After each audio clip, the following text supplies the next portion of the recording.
Picture this. It's October 2007, and Brian Chesky is standing in the middle of his nearly empty San Francisco apartment, staring at 3 air mattresses he just inflated on the living room floor. He's 26 years old. He's got $1,000 in his bank account, but his rent is $1,150. So he's $150 short. And in a moment, 3 complete strangers are going to walk through the door and sleep in his home.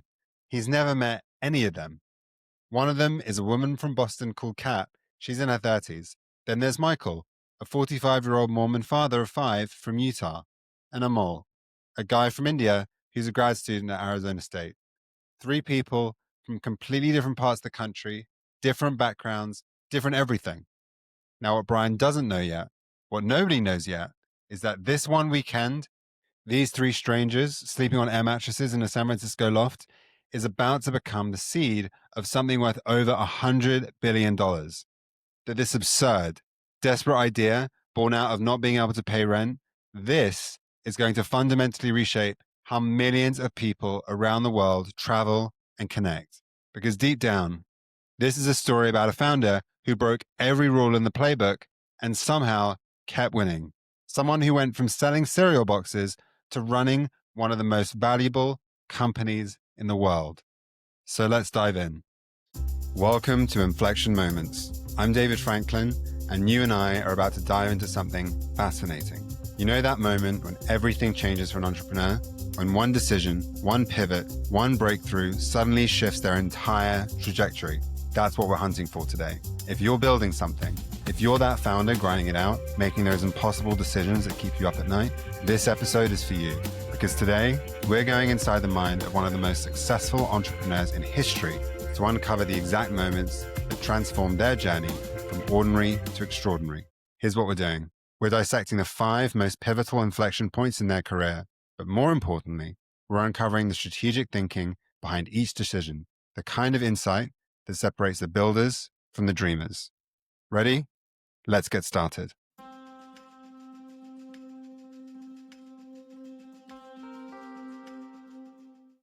Let me take you back to late August 2007.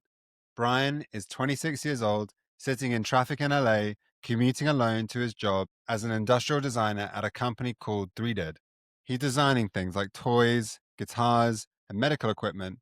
On paper, it sounds fine. He's got health insurance. He's got a real job, the kind of job that he promised his dad he'd get when he went to art school at the Rhode Island School of Design, or RISD. But here's the thing. He's miserable. Brian remembers this moment vividly, and he describes it like this. I remember one day, it was like I woke up, I was in this car, I could see the road disappearing into the horizon, I'd look in my rearview mirror, and it was the same road. It was like that was my life. So even at 22, 23 years old, Brian was already feeling like his life was on autopilot, like he was watching his future disappear into sameness. This wasn't what they told him at RISD. At RISD, they told him designers could design the world around them. But here he is, stuck in LA traffic, working on a toilet seat for a TV show called American Inventor. Then one day, Brian gets a package in the mail. Inside it is something weird. A seat cushion shaped like an ass with a handle on it. It's called Crit Buns. There's a note from his old RISD friend, Joe Gebbia, and the note says, "Come to San Francisco." Joe had been asking Brian to move to San Francisco for a year now. A year of come out here, let's build something together. And finally, Brian says yes. In October 2007, Brian rolls up a foam mattress, stuffs it in his Honda Civic, and drives north to San Francisco to move in with Joe at 19 Rouse Street. He arrives, and soon after, they have a problem. The rent on Joe's 3-bedroom apartment just went up to $1,150 a month. Brian has maybe $1,000 to his name, and Joe's not much better off. Keep in mind, before Brian can think of doing anything else, he needs to pay his rent. That's it. They're not thinking about building some billion-dollar company at this point. They're simply thinking about, how do we come up with $1,150 by next week? But there's something else underneath that immediate desperation. Because Brian and Joe are both designers. They're both creative people. They're both frustrated that they haven't built anything meaningful yet. Keep in mind, Joe had actually said to Brian back in 2004, sitting in a pizza shop in Providence, in a direct quote, "Brian, I think we're going to start a company together, and there's going to be a book about it." At the time, Brian thinks Joe is crazy. But now, here they are, broke in San Francisco, and maybe, just maybe, this is their shot. But here's the problem. It's late October, and they're brainstorming ways to make money. They're going through all these ideas, and nothing's working. And then they notice something. There's a big design conference happening in San Francisco that weekend. It's the Industrial Designer Society of America conference. And they check hotel availability. Everything is sold out. So Joe sends Brian an email with an idea. What if we turn our loft into a designer's bed and breakfast? We've got air mattresses. We can offer people a place to crash, can serve them Pop-Tarts at breakfast, and charge them like $80 a night. Brian's first reaction is probably something like, this is insane. Who's going to sleep on a stranger's floor? But they're so desperate, so they do it. They hire a freelancer who knows HTML, they throw together a website in a few days, and they call it Air Bed and Breakfast. The design is actually pretty good, very RISD, very intentional. And they try to dress it up by including amenities like a roof deck, a design library, and motivational posters. And the tagline says, it's like Craigslist and Couchsurfing.com, but classier. So they email design blogs and the conference organizers asking them to promote it. And amazingly, and I mean this genuinely surprised them at the time, people actually respond. Design blogs think this is quirky and fun, and the conference organizers share it too. And then the bookings start coming in. Not a ton, but enough. 3 people book. Kat from Boston, Michael from Utah, and Amal from India. Brian is probably terrified at this point. He's thinking, what if these people are weird? What if this goes horribly wrong? And what if they rob us? But here's where something completely unexpected happens. That first weekend changes everything. Not because of the business model, but because of what Brian feels during those few days. So the first guest arrives. It's Amal. He's a grad design student from Arizona State. And as it turns out, the reason he clicked on the website was simply because he liked the logo. He calls Joe, books a spot, and he shows up at Roush Street. So Joe answers the door, and over the next few days, something remarkable unfolds. Brian, Joe, and their 3 guests, Kat, Michael, and Amal, they actually connect. They're all designers. They're all creative people. They talk. They go to the conference together. Joe takes them on a tour of San Francisco. They hang out, and they become friends. So keep in mind, Brian is truly shocked at this point, and he describes it in his own words. He says, the first thing that totally surprised me, or surprised everyone who knew me, was that a woman traveled across the country to sleep on our floor. The second thing that surprised me was a 45-year-old father of 5 from Utah. He was Mormon, came and he wanted to sleep on an air mattress in our kitchen floor. The third person that wanted to stay with us was from India. At this point, I'm like, this is like a United Nations. This is a wide range of people. What is going on here? Why do they all want to stay with me? But here's the key insight that Brian has, even though he can't fully articulate it yet. It's not about cheap housing. It's about connection. It's about belonging. It's about the fact that when you travel, you don't want to feel like a tourist. You want to feel like you belong somewhere, even if it's just for a weekend. Brian later says, I knew that that weekend was so incredibly special, that we had these connections, these relationships that changed my life. This is the moment that becomes the foundation for everything Airbnb is going to become. Because most people would look at that first weekend and think, cool, we made $240. Let's keep doing this to pay our rent. But Brian looks at that weekend and thinks, what if we could scale this feeling? And what if other people could have what we just experienced? After that first weekend, not much happens at first. They make enough to cover the rent that month, and they're thinking at the time, maybe this could be a thing, but it's still just an idea. Here's what they don't know yet. That first weekend with Kat, Michael, and Amal, that becomes guest arrivals number 1, 2, and 3 in what will eventually be over 800 million guest arrivals globally. Those 3 air mattresses in a San Francisco loft are the beginning of a platform that's going to grow to 4 million hosts across 200 countries. But more importantly, and this is what matters, that weekend gives Brian something you cannot quantify, which is conviction. He knows deep in his bones that this idea has something special, not because of the business model, the revenue, or the scalability, but because he felt something that weekend that he's never felt before. And that conviction, that memory of what it felt like to open your home to strangers and create genuine human connection, that becomes his North Star. So when investors reject them, and they will over and over, when people tell them the idea is stupid, and they will constantly, when things get so hard that any rational person would quit, and they almost do multiple times, Brian comes back to that first weekend. Years later, when Airbnb launches their Belong Anywhere brand campaign in 2014, it's not some marketing gimmick they came up with in a boardroom. It's Brian trying to articulate what he felt that very first weekend in October 2007. But here's the truth. Feeling something special doesn't pay the bills.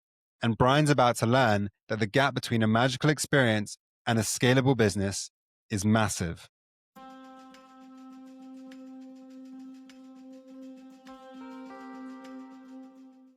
Okay, inflection point number 2, and it's now the fall of 2008. Almost a year has passed since that magical first weekend, and if we're being honest, things are kind of falling apart. Brian and Joe tried launching for real back in March 2008 at South by Southwest, this huge tech conference in Austin. And do you know how many bookings they got? 2. And one of them was Brian booking his own apartment to test the platform. That's how bad it was. They try again in August for the Democratic National Convention in Denver. They get 80 bookings this time, which sounds better until you realize that's still not enough to build a sustainable business. It's not enough to pay rent, and it's not enough to keep people employed. So by the fall of 2008, Brian and Joe have each racked up $20,000 in credit card debt. Think about that for a moment. Not company debt, personal debt. $20,000 each. That's sitting on their shoulders like an anvil. The website has almost no traffic, revenues maybe a few $1,000s a month at best. They've been rejected by dozens of investors, and the feedback is always the same. Strangers will never stay with strangers. That's a terrible idea. Go get real jobs. One night, Brian goes to the kitchen of the Rouse Street apartment. He opens up all the cupboards, and they're empty. And there's nothing but ketchup. That's literally it, just ketchup. He's 27 years old, and he's completely out of money, out of options. This is month 13 or 14 or trying to build this thing, and they're at a dead end. At this point, all Brian wants to do is survive. That's it. They need something to keep this alive long enough to figure out if it can actually work. But there's something deeper here too. Brian and Joe aren't just trying to pay rent anymore. They've tasted something special. They know this idea has magic in it. That first weekend showed them something. They've seen the look on people's faces when they stay in someone's home and feel that genuine connection. They know there's something here. But nobody believes them. No investors, no traction. Their own co-founder has checked out, so they need a lifeline. They need something, anything, to buy them more time to prove this works. So at this point, Brian and his co-founders, they're out of money, out of ideas, and every conventional path forward is closed. One night in late September 2008, Brian and Joe are sitting in their apartment watching TV, and CNN is on. They're covering the presidential election, Obama versus McCain. And then they see a headline that catches their attention: DNC housing crisis. And that's because Senator Obama just got nominated, and they're moving him from a 20,000 seat basketball arena to an 80,000 seat football stadium. That's a much bigger crowd. That means more supporters traveling to Denver. That means Denver needs hotel rooms, and there's a shortage. Brian and Joe look at each other, and Brian has this thought, an almost sarcastic one, which is, if only there were political conventions every week, we'd have a business. But then something else hits him. He looks at their company name. The airbeds aren't selling. So maybe breakfast will. And what's a non-perishable breakfast item that you can make thousands of? Cereal. So they come up with this completely insane idea. What if they make presidential themed cereal boxes? You got Obama O's, the breakfast of change, styled like Cheerios, and Captain McCain's, and Maverick in every box, styled like Captain Crunch. So they call Kellogg's, and lo and behold, Kellogg's don't return their calls. They then call smaller cereal companies, and those companies say, sure, we can make those for you, but we just need a $200,000 deposit first. Ryan and Joe look at each other. They have maybe $200 to their names, not $200,000, 200. So here's where Brian and Joe do something that, looking back, is completely insane. But in the moment, when you're desperate, when you have nothing to lose, it seems like the only option. They find this guy in Berkeley. He's an alumnus from RISD, just like them, and he has a printing shop. He doesn't make cereal, but he has printing equipment, and somehow Brian convinces him to help. Then they go to a grocery store. They buy generic Cheerios and Crunch style cereal in bulk, and they literally handfold 1,000 cereal boxes in their apartment. They seal each box with a hot glue gun, and they number each box by hand to make them collectible. They design the boxes themselves, very professional, very RISD. Obama O's has Obama's face on it with the iconic O logo. And Captain McCain's has McCain dressed as a sea captain, and they price them at $40 each for a box of cereal that costs maybe $4 to make. Now, here's the brilliant part. They don't try and sell them to normal people at a cereal shop. They send boxes to reporters and bloggers covering the election, but they start with smaller bloggers first. It's almost like an inverse pyramid strategy, working your way up. Small bloggers write about it. Then bigger bloggers see the coverage and write about it. CNN cover it, and they got on local NBC News in Denver. When Brian later talks about this moment, he says, when we got on local NBC News, as far as I was concerned, we were the Beatles. We were just huge. The celebrity blogger Perez Hilton orders a few boxes, Katy Perry orders boxes, and they start selling fast, like really fast. They sell out of their 1,000 boxes at $40 a box. That's 40 grand in revenue. And after costs, they make roughly 30 grand. And for those who listened to our recent episode on Nick Woodman, this story is eerily reminiscent of what he did selling shell belts in order to bootstrap his dreams while building GoPro. So that money, it keeps them alive. It pays off some of their debt. It buys them a few more months. It keeps the apartment door open. But here's what's more significant than the money, is the story. Because this cereal box hustle, this ridiculous, desperate, completely unscalable move, it's about to become one of the most important parts of Brian's journey. A few months later, in January 2009, Brian and Joe are applying to Y Combinator. And you've probably heard of Y Combinator. It's the startup accelerator in Silicon Valley. If you get in, you get funding, mentorship, and instant credibility. Michael Seibel, who Brian met at South by Southwest, convinces them to apply. A few days later, Brian and Joe drive down to Mountain View for their interview with Paul Graham, the founder of Y Combinator. And Brian's nervous, like really nervous. He knows this is probably their last shot. If Paul says no, if they don't get into Y Combinator, it's over. So Paul asks them about their business. Brian talks about the website, the bookings, the vision, and Paul seems unimpressed, and Brian can feel it slipping away. But then Paul notices something. The cereal box. Brian had brought one as a prop, something to illustrate the story. And Paul picks it up, he looks at it, and he reads it. And Paul asks a simple question. Did you make this? Brian says, yeah. Paul stares at them. And then he says something that changes everything. He says, if you can convince people to pay $40 for a $4 box of cereal, you can probably convince people to sleep in other people's airbeds. Maybe you can do it.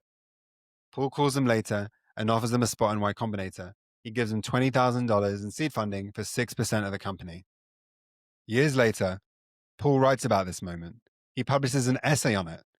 And he says that Y Combinator accepted Airbnb because of the cereal, not the business model, the cereal, because the cereal showed something crucial to Paul, that these guys were cockroaches. They wouldn't die. They had this survivor's instinct. They'd do anything to make this work. And Paul was absolutely right, because the cereal box wasn't just a clever marketing stunt. It was a signal.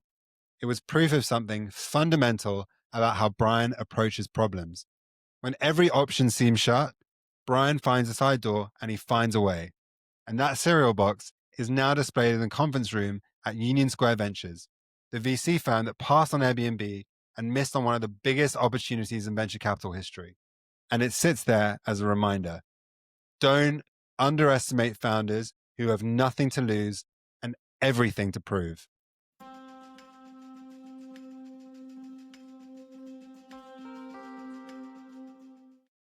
Okay, we're on to inflection point number 3 now.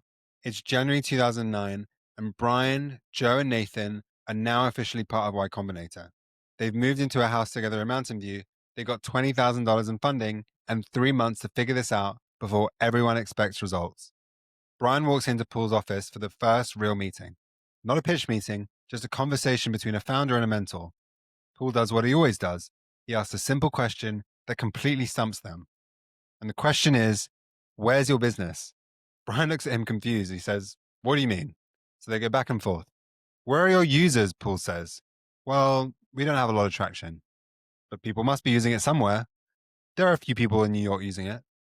So Paul pauses and he looks at Brian. And then he asks a question that sounds almost too obvious, like it should be embarrassing that he has to say it out loud. Then what are you doing in Mountain View?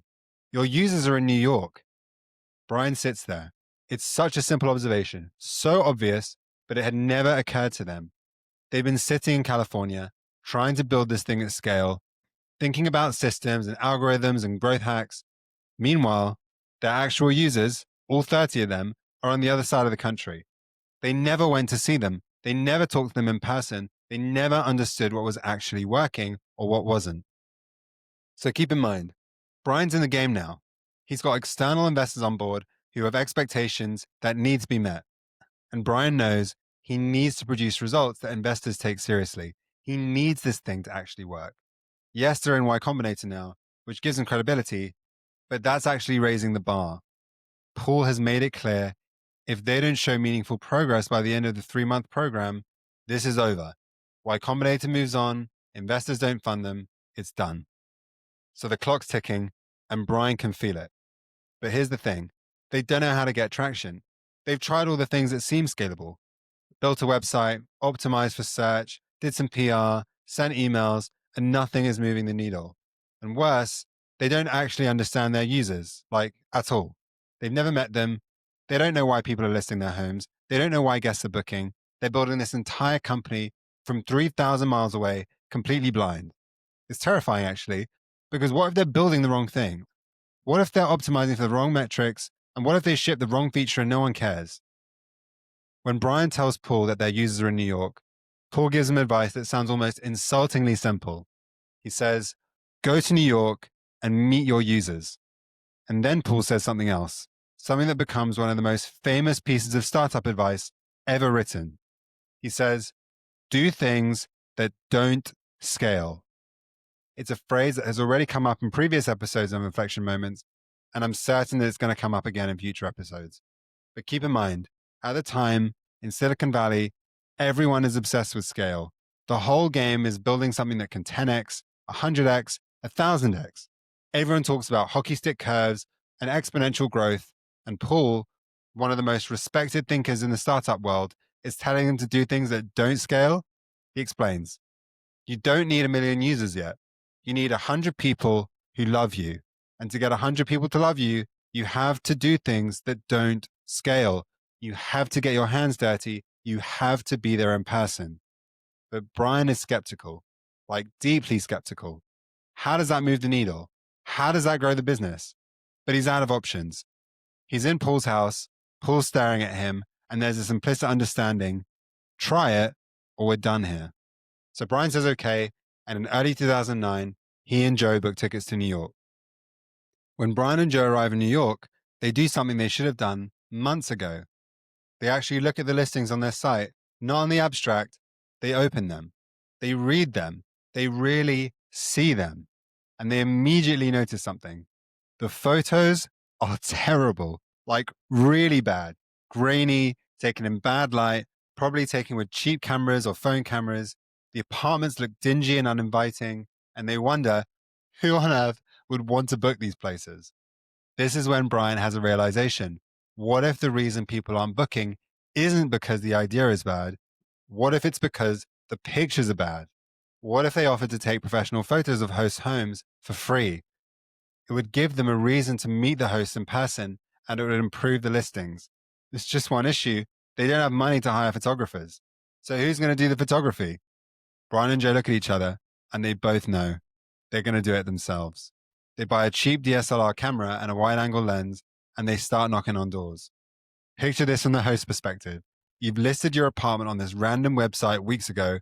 You've had like maybe 1 or 2 bookings, and then one day, 2 guys show up at your door and say, hi, we're the founders of Airbnb. We're here to take professional photos of your apartment for free. So the hosts open the door and look at Brian and Joe, and they're probably thinking like, wow, this company is really small. Or maybe, is this a scam? But Brian and Joe don't care about the awkwardness. They go inside, they take photos. And while they're there, they watch the hosts. They see how they interact with the website. They see where they get confused. They see what's not working, and they have conversations. Joe later refers to this as enlightened empathy, understanding the world from the customer's point of view by literally being there with them, in their space, watching them. And this is where the real magic happens, because Brian and Joe aren't just taking photos. They're learning things you could never learn from tracking analytics. You can never learn this from reading user surveys or looking at dashboards. They're seeing the friction in real time, the pain points, the unmet needs. One host says something like, I don't know how to list my property properly. Another says, I'm not sure what photos to use. And another one says, I'm worried about the trust factor. And Brian realizes these are the real problems, not the algorithm, not the marketing. The real problem is that hosts don't know how to present their homes and the guests are worried about trust. So Brian and Joe return to California with a hard drive full of photos and a notebook full of insights. They update the listings with the new professional photos and they watch the numbers. Within a week, revenue doubles from $200 a week to $400 a week. They upload more photos. Revenue doubles again. It's working. Not because of some brilliant algorithm, not because of some clever growth hack, but because they went to New York, because they knocked on doors, because they did the thing that absolutely, positively did not scale. Paul later writes an essay about this moment called Do Things That Don't Scale, and as I mentioned a moment ago, becomes one of the most influential essays in startup culture. In it, he specifically talks about how Brian and Joe took photos of their host apartments. He says, this is exactly what I mean. This is the work that doesn't scale, but it's the work that matters most. He writes that startups don't fail because they can't scale. They fail because they try to scale before they've figured out what they're actually scaling. I think that's worth repeating. The fact that startups don't fail because they can't scale, they fail because they try to scale before they figured out what they're actually scaling. They optimize too early, they build systems too soon, and they lose the manual work that actually creates value. But here's what I think is even more important. This inflection point represents a fundamental shift in how Brian thinks about building a company. Before Paul's advice, Brian was trying to build Airbnb the way everyone told him to build it, remotely, analytically, at scale, sitting in an office, looking at data, trying to optimize conversion rates. But now, Brian understands something different. In the early days, you don't win by doing what scales. You win by doing what's right for your users, even if it's messy, even if it's manual, even if you have to do it yourself. And that lesson sticks with Brian forever.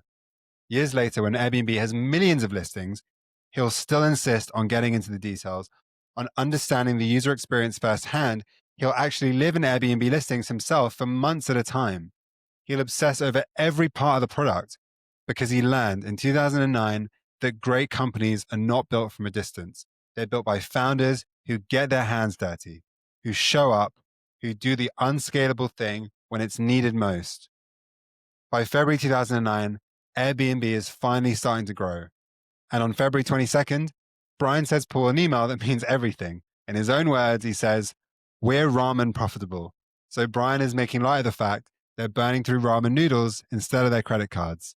It's not a victory lap, but it's a victory, and they're airborne.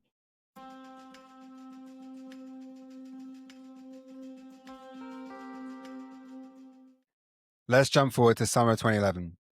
Airbnb is now a real company. We're talking millions of dollars from Sequoia Capital, hundreds of thousands of users. The growth is absolutely exponential. And Brian is the CEO of one of the hottest startups in Silicon Valley. Everything should feel great.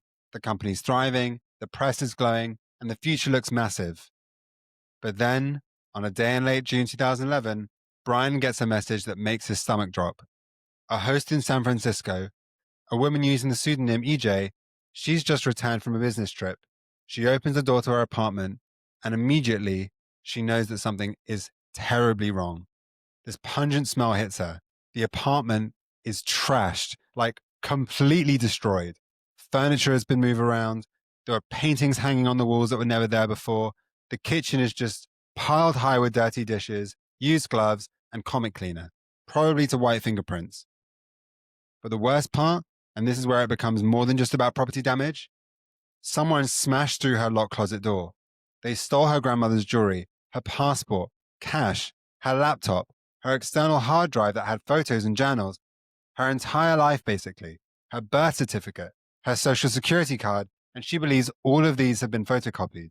The host is devastated, violated, and she decides to do something that sends shockwaves through Airbnb. She writes about it publicly. She publishes a blog post and describes coming home to an apartment she no longer recognizes.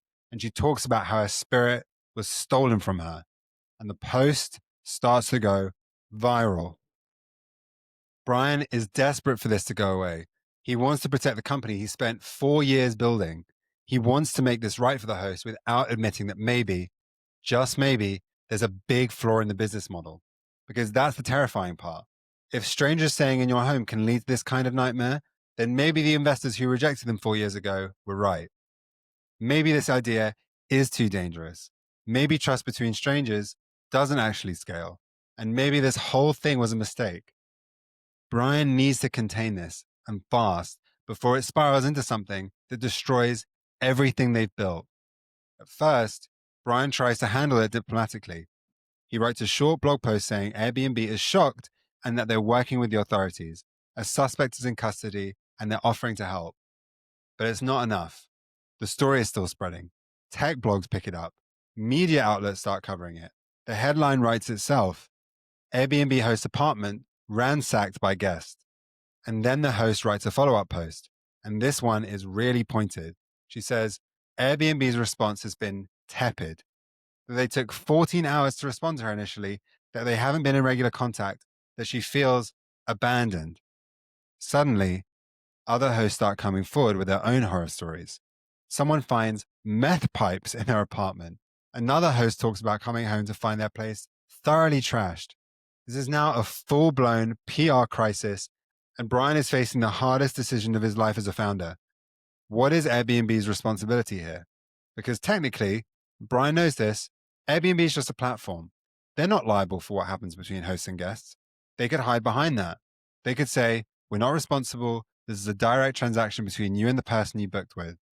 But if they do that, they lose trust forever. Hosts will be terrified to list their homes. Guests will be terrified to book. The entire thing falls apart. On the other hand, if Brian takes full responsibility, if he promises to cover damages to protect hosts, then he's setting a precedent. Every time something goes wrong, Airbnb is on the hook. That could be millions of dollars, which could bankrupt them. Brian is getting advice from all sides. Some people are telling him to minimize this, to lawyer up, and to protect the company. Others are telling him to go big, to show empathy, and to make this right, no matter what it costs. He's also getting hammered publicly. TechCrunch publishes an article titled The Moment of Truth for Airbnb. In that article, the writer says there's a very short window of time for Airbnb to deal with this before it's going to spiral out of their control. Hotel lobbyists are already trying to crush Airbnb before it becomes more of a threat. Brian knows they're right, and this is his defining moment as a leader. What he does next, in the next few days, in the next few weeks, will either save the company or kill it. So Brian makes a decision. Airbnb is going to go above and beyond. They're not going to do the legally safe thing. They're not going to do the financially prudent thing. They're going to do the right thing, even if it's expensive, even if it's risky, even if it's radical. So on August 1st, 2011, Brian publishes a long blog post. The title is simple, Our Commitment to Trust and Safety. It starts with an apology, not a corporate one, but a real apology. He writes, last month, the home of a San Francisco host named DJ was tragically vandalized by a guest. When we learned of this, our hearts sank. We felt paralyzed. And over the last 4 weeks, we've really screwed things up. So he doesn't hide. He doesn't make excuses. And in the same article, Brian goes on to say, we let her down. And for that, we are very sorry. We should have responded faster, communicated more sensitively, and taken more decisive action to make sure she felt safe and secure. But we weren't prepared for this crisis, and we dropped the ball. And then Brian announces something huge, something that could bankrupt the company. He says a $50,000 Airbnb guarantee. Every single host is now covered for up to $50,000 in property damage or theft caused by a guest. And this is the insane part, they're making it retroactive. Any host who's ever had damage, you can come forward and claim it. That is a massive financial commitment, potentially millions of dollars of liability that Airbnb is taking on. And they're doing it because Brian believes it's the only way to restore trust. He also announces they're creating a 24/7 trust and safety team. They're upgrading their security infrastructure. They're taking this seriously at every level. But here's what's even more important than the guarantee itself. Brian changes his own mindset about crises. He later says something that sticks with him forever. I always thought that a crisis is a terrible opportunity to waste. And he says something else that's equally profound. He says, a crisis is a stage, it's a spotlight. It's your moment to demonstrate your values. Think about that. Most leaders see a crisis and think, how do I protect the company? How do I minimize the damage? But Brian sees a crisis and thinks, how do I show the world what we stand for? So the response is immediate. The media coverage shifts from Airbnb abandons host to Airbnb steps up in a major way. The trust and safety announcement, especially that $50,000 guarantee, becomes one of the biggest growth drivers Airbnb has ever had. Brian doesn't know if it's causation or just correlation, but after the guarantee launches, bookings surge. Confidence is restored. Hosts feel protected and guests feel safer. More importantly, Brian learned something about leadership that sticks with him forever. He says, the hardest thing to manage in a crisis is your own psychology. People look at you in the eyes, and if you think you're screwed, they see it in your eyes. In that moment in 2011, Brian could have played it safe. He could have protected the company legally. He could have minimized liability and hoped the story blew over, but he didn't. He took the risk, he made the bold move, and it worked. That decision doesn't just solve the crisis, it becomes a defining characteristic of Airbnb's brand. This is a company that will do the right thing, even when it's hard, even when it's expensive, and even when it's risky. And Brian carries that lesson forward because Brian's next inflection point is a crisis that's far more profound.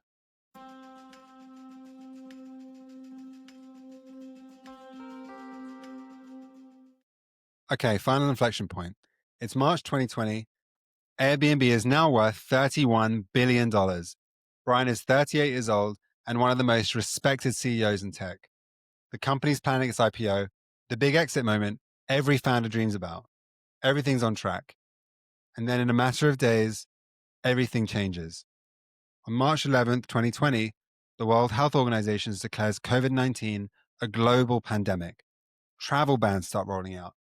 Countries close borders, cities go into lockdown, and airlines ground flights. Within 8 weeks, Airbnb's business drops 80%. 80%, not 20%, not 50%, 80.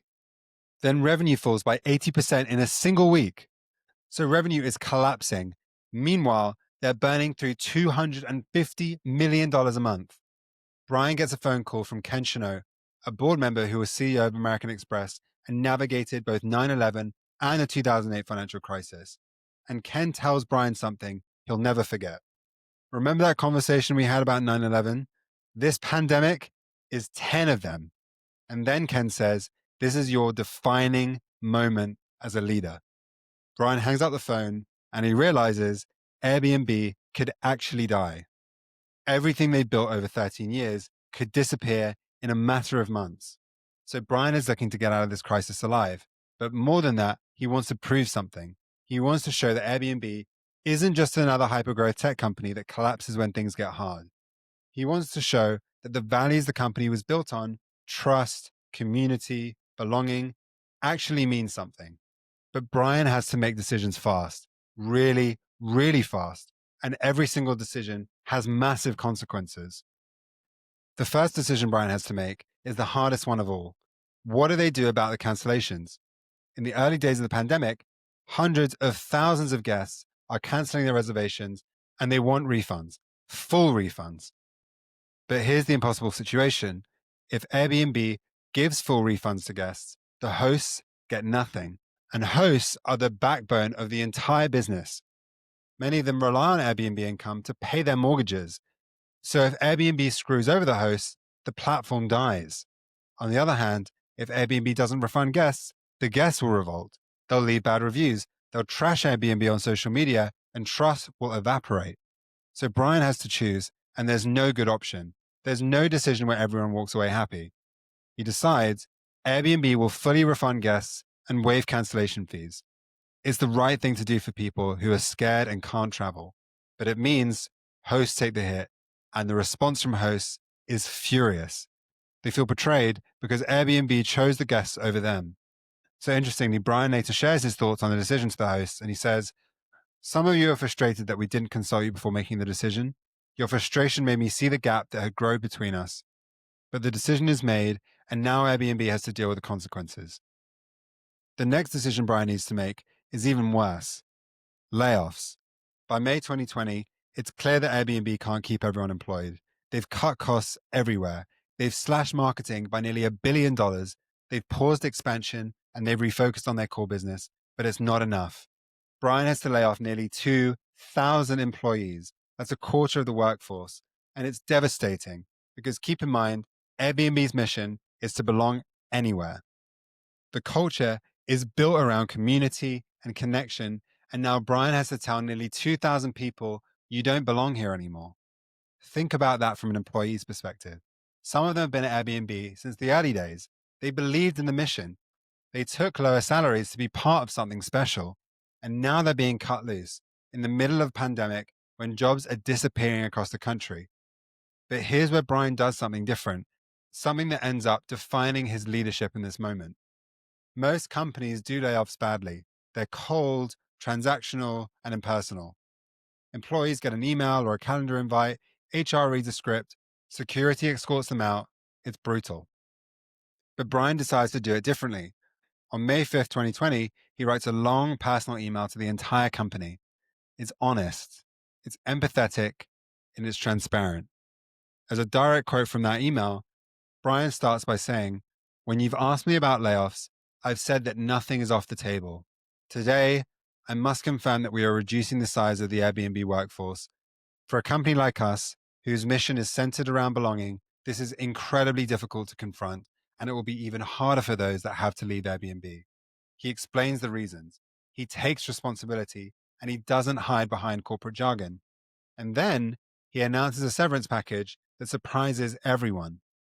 Employees in the US will receive 14 weeks of base pay plus one additional week for every year at Airbnb.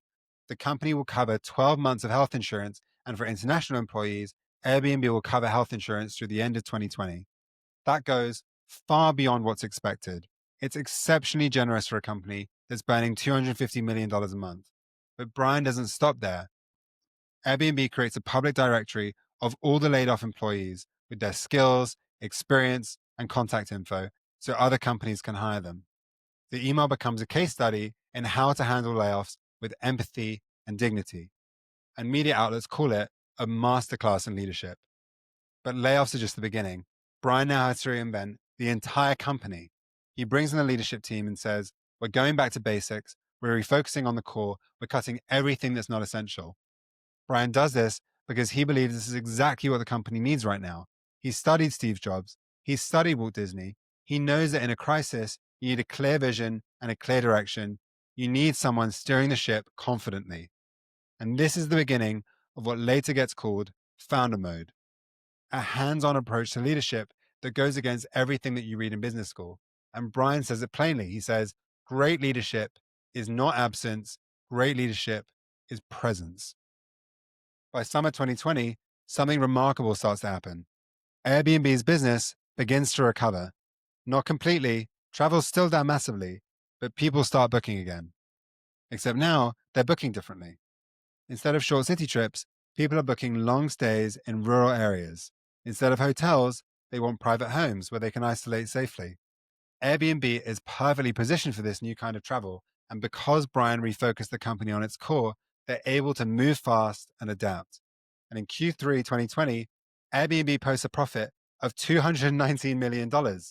Think about that, a profit during a pandemic after laying off 25% of the workforce? Yes, because Brian made the hard calls and he got back to what made Airbnb special in the first place. And then, in August 2020, Brian makes an announcement that shocks the entire industry. Airbnb is filing for an IPO. Most people thought Airbnb's IPO was dead, cancelled for years, postponed indefinitely. But Brian sees an opportunity. The company is profitable. The future of travel is changing in Airbnb's favor. It's time to go public. On December 10, 2020, Airbnb goes public on the NASDAQ. The stock is priced at $68 a share, and by the end of the day, it's trading at $145, more than double the IPO price. Airbnb's market cap closes at over $100 billion, more than Marriott, Hilton, and Hyatt combined. It's one of the most successful IPOs in history, and it comes less than 8 months after Airbnb was on the brink of collapse. Brian later says, I don't think this summer too many people expected to see an Airbnb IPO this year. We were planning on going public. We put our IPO on hold, and this has been the most unbelievable journey. It's been quite a comeback for our hosts and for what I hope will be travel. But here's what's most remarkable about this inflection point. Brian doesn't just save the company, he reinvents it. He made Airbnb leaner, more focused, and more resilient. And he proves something crucial about leadership. In a crisis, conventional wisdom doesn't work. You can't delegate your way out of a crisis. You can't empower your way out. You have to get your hands dirty. You have to make the hard calls. You have to be present. And it's the lesson that defines his leadership to this day.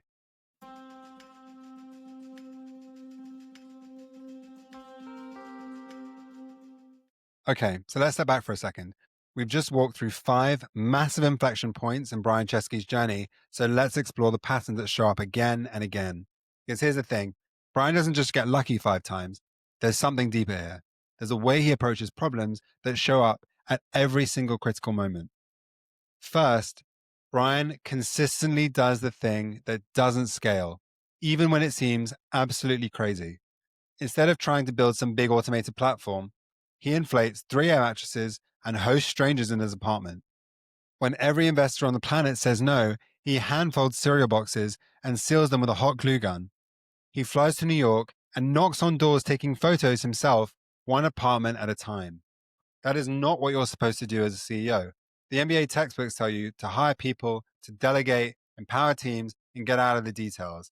That's what the conventional wisdom tells you. But Brian learned something early on, something from Paul Graham, something from that first weekend with Kat and Michael and Amol sleeping on his floor that rewired how he thinks about scaling. This is a quote that we explored earlier. Most startups died not because they failed to scale, but because they tried to scale before they figured out what they're scaling. Think about that. They optimize too early. They build systems before they understand what actually matters. Brian got this intuitively. He knew that getting 100 people to genuinely love Airbnb was worth infinitely more than getting 10,000 people to think it was just fine. And here's what amazes me. He carries that lesson forward throughout his career. Even when Airbnb was massive, with millions of users, billions in valuation, one of the most valuable companies in the world, Brian still believes in getting his hands dirty, in being in the details, in doing the unscalable thing, if that's what the moment requires. And that's not a coincidence, it's a choice, over and over again. Second, Brian uses crises as opportunities to demonstrate his values, rather than take the easy way out. Think about what happened in 2011 when that host's apartment got ransacked.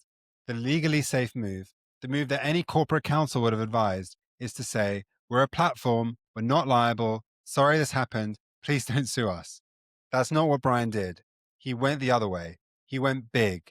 He launched a $50,000 guarantee and he made it retroactive. He said, if you're a host and you've ever had damage, come forward, we've got you.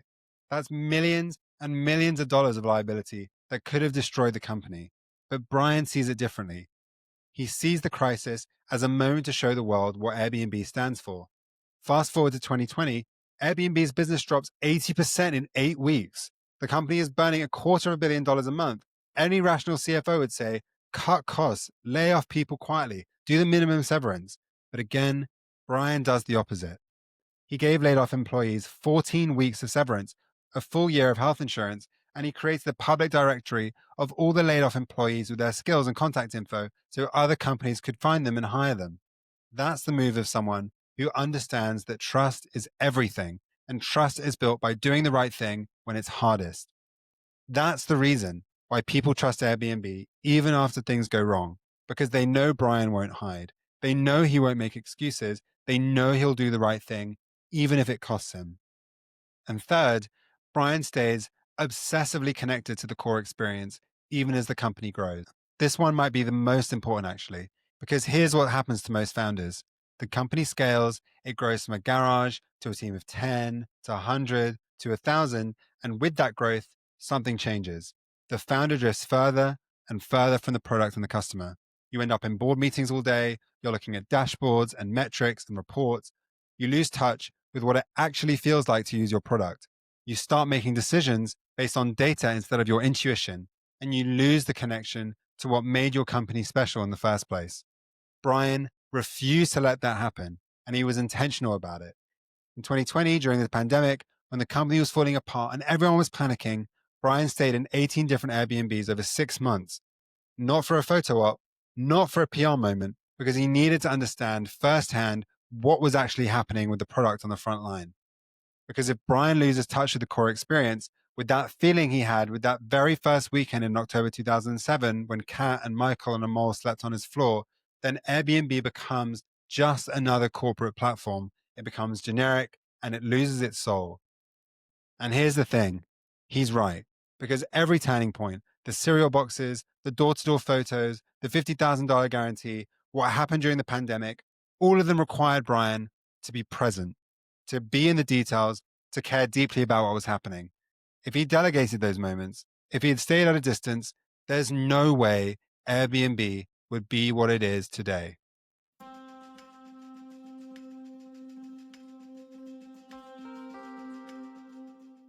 So here's what I keep coming back to about Brian Chesky's story.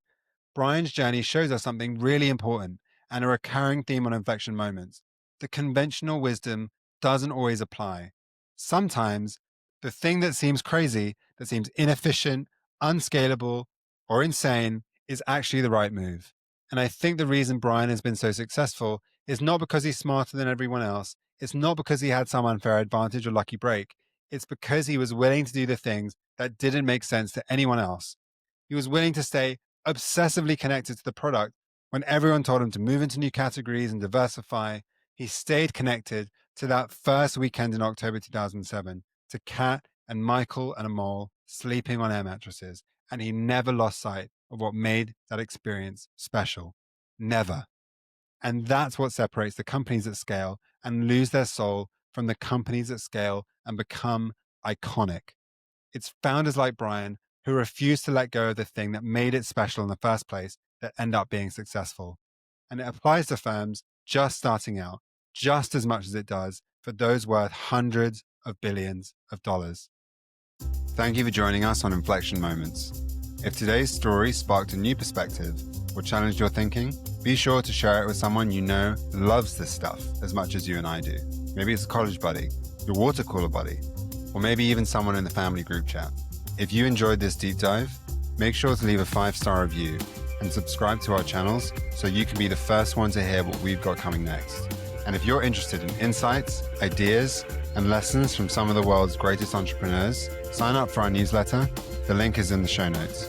Until next time, keep building and talk soon.